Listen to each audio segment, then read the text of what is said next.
Welcome to the Slop Temple. We pray this video helps. In this video, I will explain why you cannot connect an Xbox Series S controller to an Xbox 360. The short answer is no, it will not work directly. The Xbox Series S controller is designed for newer consoles, specifically the Series X and Series S generation. The Xbox 360, operating on an older, proprietary wireless standard, simply lacks the necessary technology to recognize or communicate with the modern Series S controller. This generational gap prevents any direct hardware connection. Each Xbox console generation introduces new technologies and improvements, including how controllers connect wirelessly. The Xbox 360 uses a specific wireless frequency and pairing method unique to its era.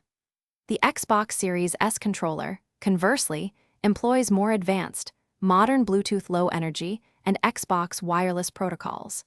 These differing communication standards mean the devices cannot understand each other, much like trying to use a very old radio with a brand new digital signal.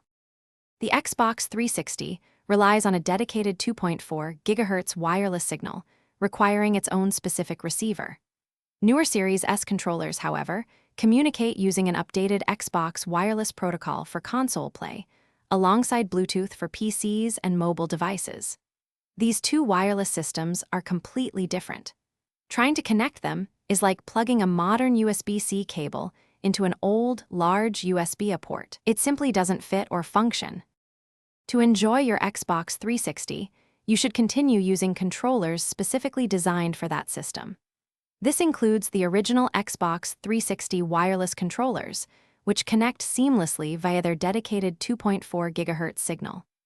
Alternatively, classic wired Xbox 360 controllers plug directly into the console's USB ports, offering a reliable, lag-free connection. These original accessories ensure the best and most consistent gaming performance on your console. Thanks for watching. Consider subscribing if we helped you.